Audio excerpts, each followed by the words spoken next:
love Nickelback.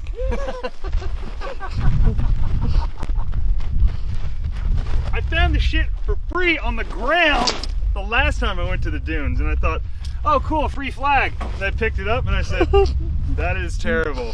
I can see why somebody left this flag behind. Why you kept it. So now it's mine, and it goes with my Miata.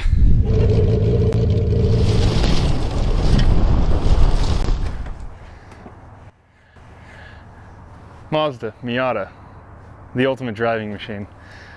You know what Miata stands for? M-I-A-T-A.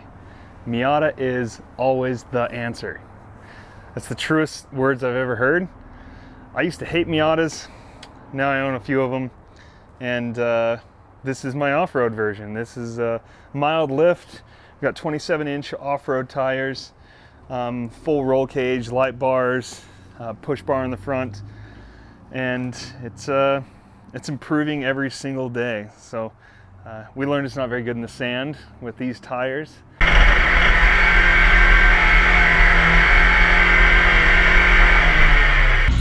did we get stuck already? Are we stuck? We're not up the rails yet. Just ran out of talent like 10 feet from camp. So. Yeah, my bad.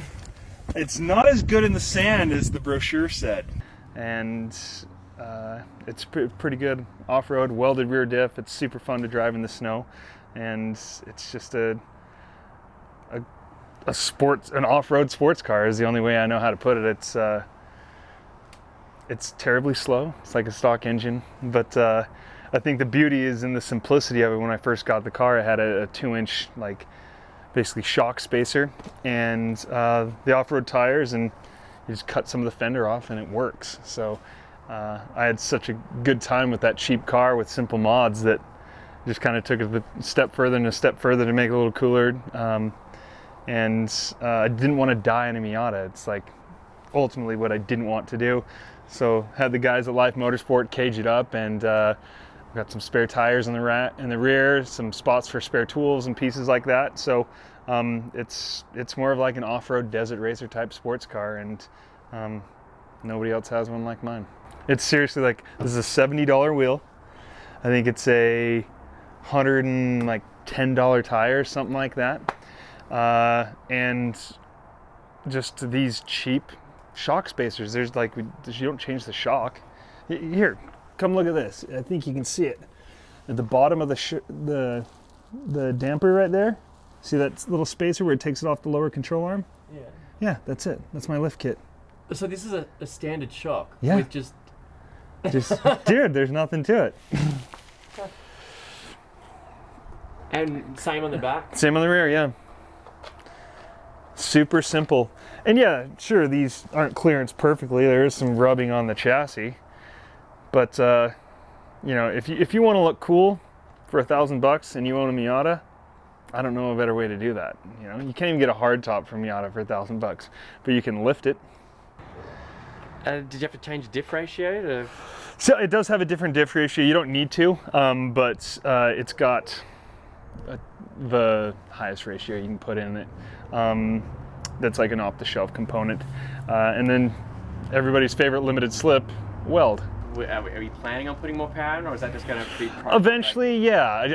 This car has so much money into the chassis and the roll cage and everything else, and I just absolutely love driving it, that I'll put a V8 in. It won't be an LS, but something with some torque so you can go rock crawl or whatever. But yeah, probably just a lightweight V8, 400 horsepower or so, not LS. So maybe Lexus 4-liter. Yeah, something all aluminum, I bet. So we'll get there. This is just one of those deals where it's one of those long-term builds. I've got 14 cars right now, and I just try to work a little bit on all of them. Well, not me personally, but some other people work on it for me to get the progress of where I want, but it doesn't stop me from driving any chance I get. This has been my daily driver. It's my daughter's favorite car. She gets to crawl all over the roll cage like monkey bars, and you know, it's nice to have a car you don't care about. It's just like you can go out and beat on it, tear a quarter panel off, smash it up. There's no drama. It's just a super functional, fun piece of equipment, and I get to drive high-end race cars all the time, but there's something about just being able to just go smash that it makes this car special. And road registered. Absolutely, yeah. No, it gets decent gas mileage, all things considered. I have heat, air conditioning. I put a child seat in the passenger side, and yeah, passes safety inspection and everything like that. So does it have an actual purpose, or is it just purely for fun? It kind of started as a joke, like most things in my life, and I just had such a good time driving it. I think it was the first big snowfall where I got to rip around that I just fell in love with it, because I'm more of a sports car guy, but there's so much good desert and off-road stuff in Utah that it's easy to just turn off onto a well-groomed dirt road. And so it was like this in-between rally car, street car thing that I really enjoy driving. And so what started off as a joke has turned into one of my favorite projects that I don't know, I don't think I'd sell this one. You know, everything's for sale at a point, but it wouldn't be easy to get rid of this one. Cool. I guess now we just need to try and get some footage of it not getting stuck and ripping around in the sand.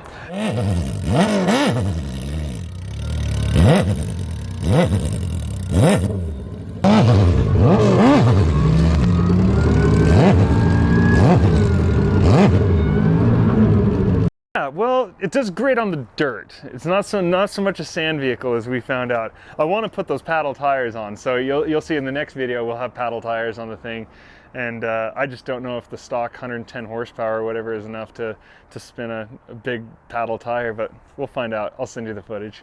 Cool. Cheers, mate. Thanks for that. Thanks for coming out.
Flag is bad luck, okay? Never run a free flag that you find. It's never can pull us apart, and I'll wait for the time when we'll be together every day. But I know if ever we'll be led astray, that I'll find my way back home to you again.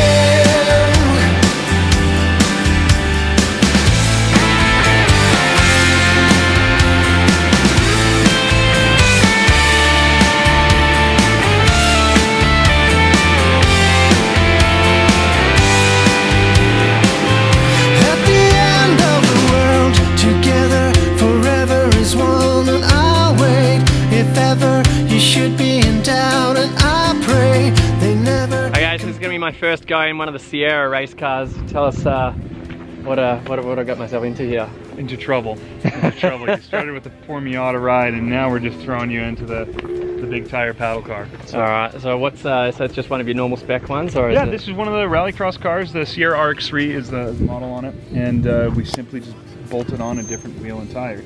So Yeah, we're gonna take you around the sand dunes here, Little Sahara, and take you on some single track stuff, up on some steep dunes, and then we're gonna carve out a little course.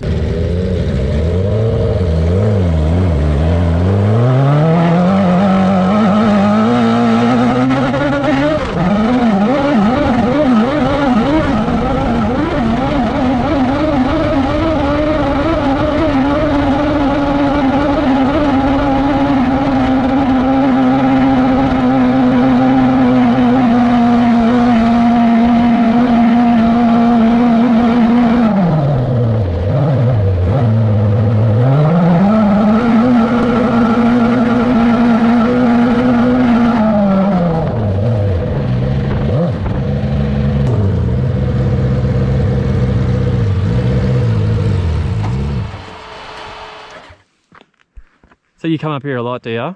This is... Yeah, I come here a couple times a year. There's another place in Idaho that I tend to go to a little more.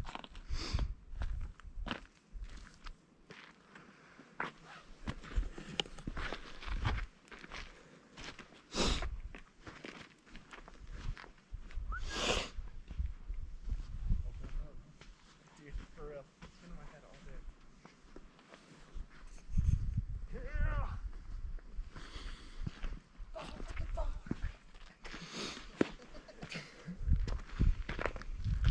When I was hanging out with my friends this weekend or yesterday riding,